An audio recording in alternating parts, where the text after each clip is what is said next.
Southeast Radio's Business Matters with Carl Fitzpatrick. Southeast Radio.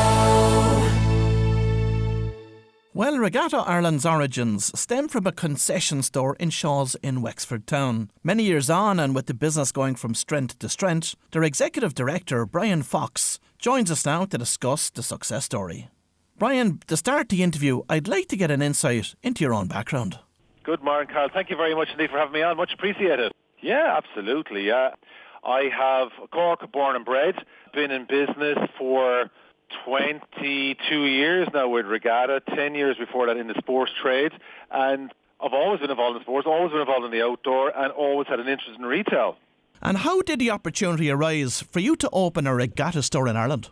Ironically enough, it was a gentleman by the name of Jonathan Shaw, who is CEO of, was CEO of Shaw's. He's now buying director in Shaw's, the group. And he and I had a meeting at a trade show in Manchester one day, and he was developing his department store in Wexford, ironically enough.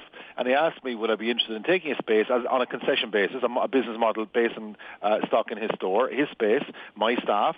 I jumped at it because I know Wexford exceptionally well. I know it's a very strong trading town, and I know there's a lot of it's great shop local concept goes on there. So I said, look, we'll have a go. Put the concession in there, and it was a terrific success.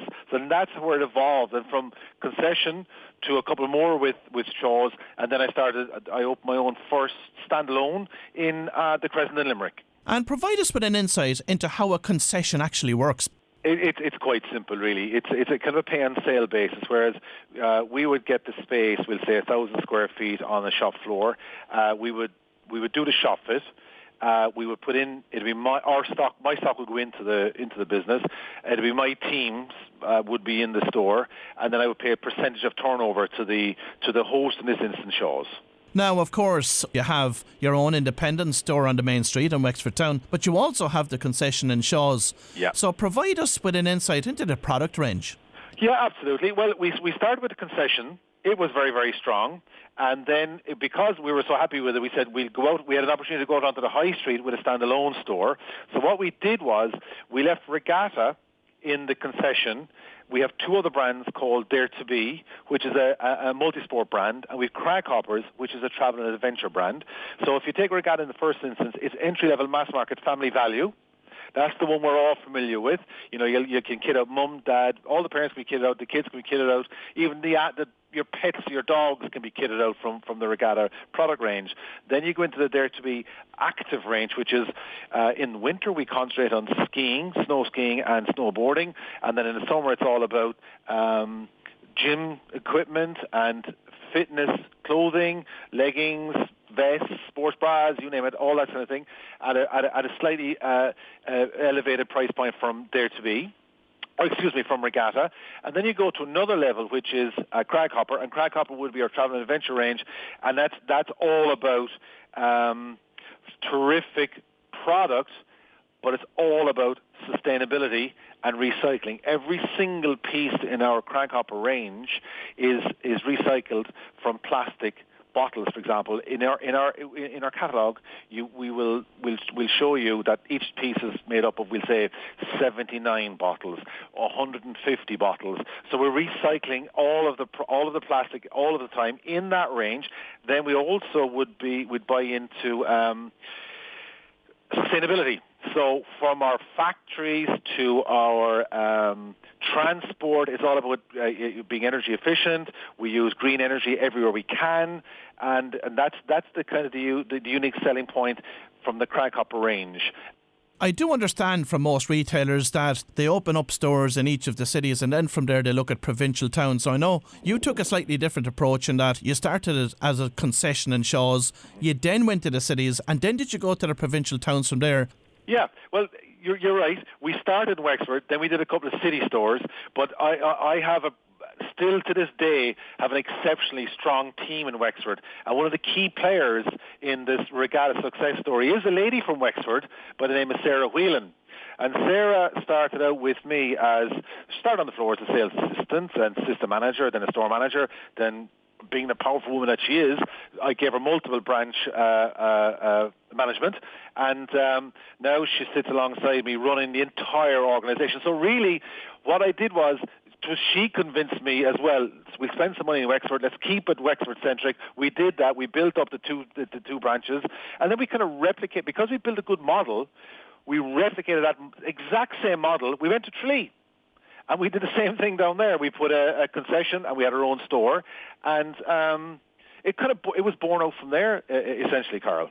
And how would you describe Wexford as a standalone store for Regatta? Oh, it's great. We're very pleased with it. We're up on Southgar Street, and we've got a car park behind us. We've got, on the high street, then you've got a lot of people just walking past, which is great. And we have footfall counters, which determines the amount of people that come into our stores. We can measure our footfall, and our footfall in Wexford is terrifically high. But what we also can determine is the amount of repeat business that we get. So whilst we get a lot of great business in what I would call off-season, so which is it's the domestic market, we get a terrific amount of tourist business in the summer. So we kind of can burn a candle at both ends. We're getting the best of both worlds, if that makes sense. And Brian, I do want to take you back to February 2018 and the famous Beast from the East. At this particular time, you made a decision about Regatta Ireland, which would ultimately stand to you in good stead in the years that followed.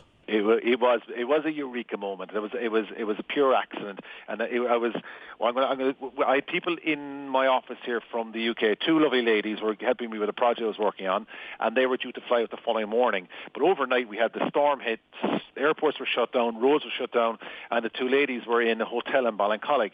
So the following morning I got up, myself and my wife, we said, listen, I can't leave the guys out. I better go up and see how they're doing. Are they okay? Are they safe? Have they got some food? Knowing they couldn't get home for, we didn't know, would it be 2 days or 3 days or 4 days.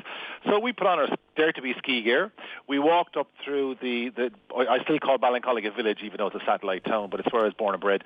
So we walked up through Ballincollig, through the snow, not a car, nothing on the street, people out building snowmen on the footpaths. It was a surreal experience. But as we were walking up, it dawned on me that I was still paying all the costs associated with running a retail business: rent, rates, service charges, and wages. I thought, goodness me, I'm spending all this money and I have zero income. And then it dawned on me, I need to duplicate my time here. I don't have an online presence. If I had an online presence that morning, I could have relaxed a bit more, knowing that I'm generating revenue somewhere. So from that moment on, I said, right, that's it. I'm going to get as much money as I can together, because it's quite expensive setting up a proper e-com site. But we did straight away. It was the Friday of the same week. I started the process.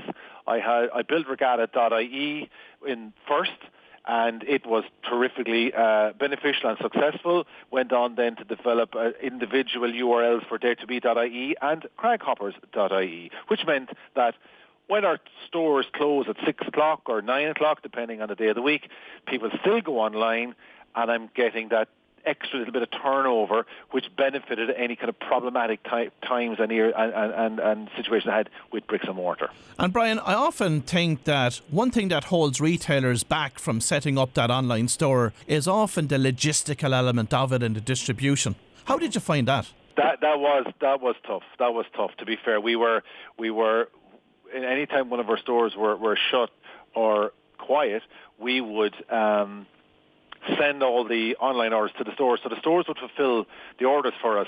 But it was not the most efficient. Certainly wasn't time effective, and it wasn't cost efficient. But I had to start somewhere. You've got to experiment with some of these things. You have all the theory, but until you actually put into practice, you realise where the pitfalls are. So it was difficult, but we managed. Let's fast forward next to March 2020, and of course the world of retail was plunged into the unknown world of lockdown. What happened in Regatta Ireland in the months that followed? Well, ironically enough, it meant that when that happened, whilst it was a horrible experience for all of us as a nation, it was as a global pandemic, was horrible for everybody.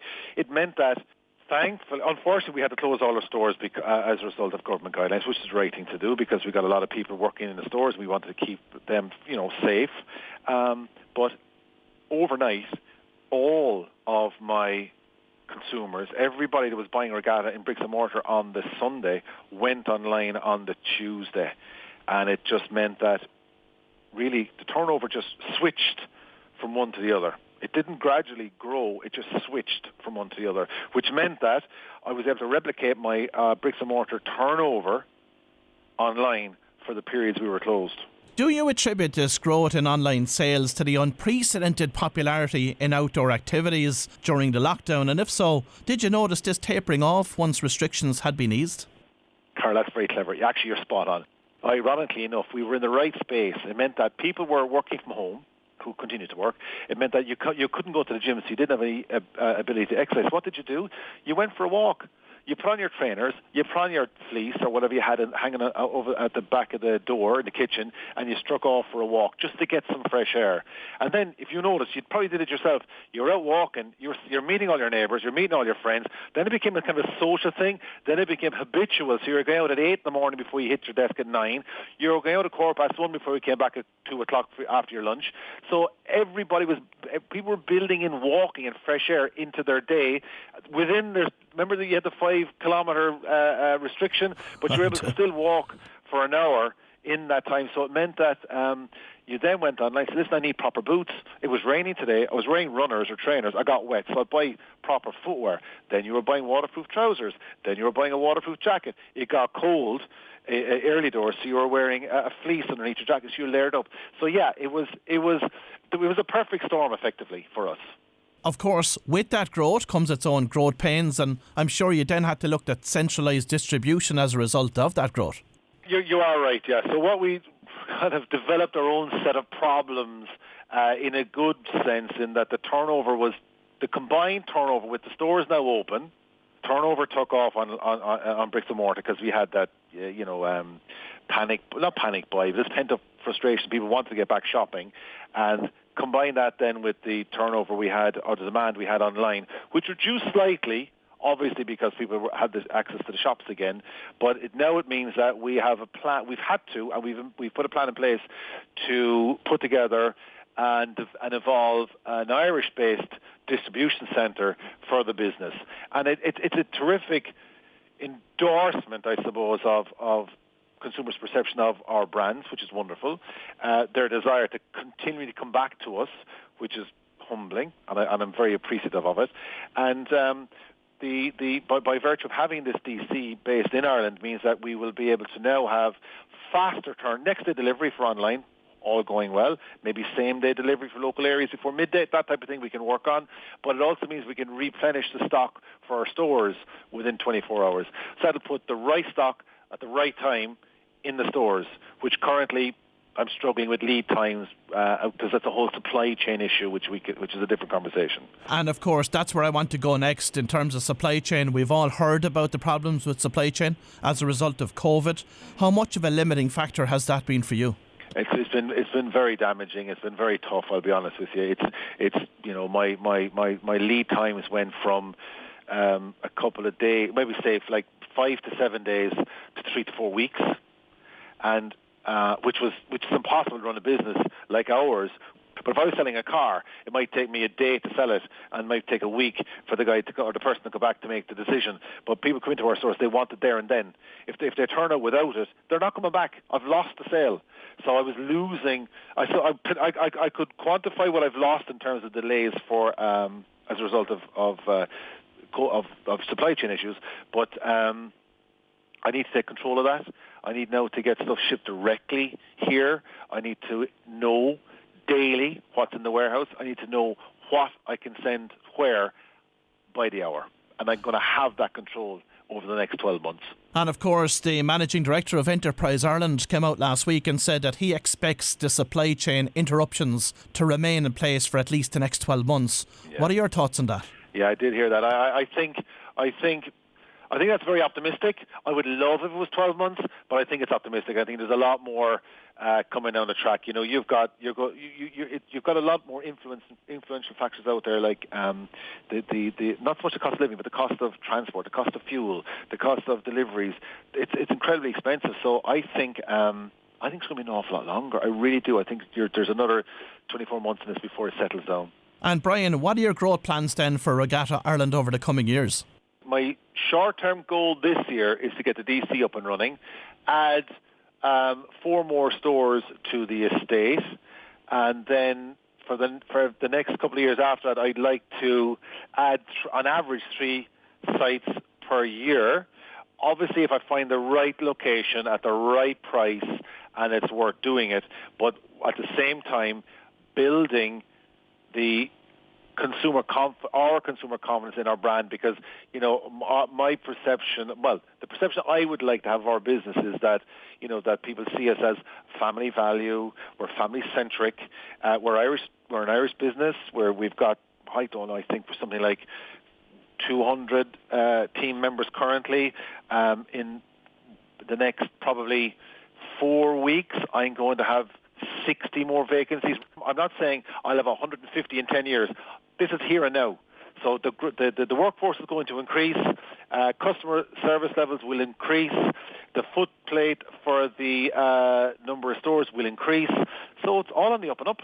All of those office workers that were previously working in towns and villages and cities across the country, looks like they're going to be working at home, probably on a more permanent basis. But you seem, even on the back of that, to be very bullish about bricks and mortar going forward. Because for me, remember, if I were a coffee shop based next to a Google's headquarters, and there's no one in Google, I'm not going to sell coffee to anybody. I'm in towns where people are still coming to town to shop. Even though they're working at home, they're still exercising, they're still going for a walk, they still need a product. So I'm not dependent on the guys, on people passing the front door in Wexford.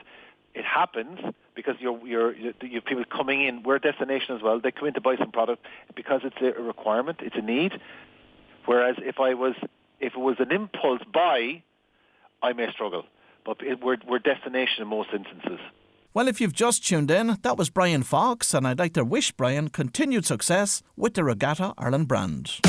Southeast Radio's Business Matters with Carl Fitzpatrick. Southeast.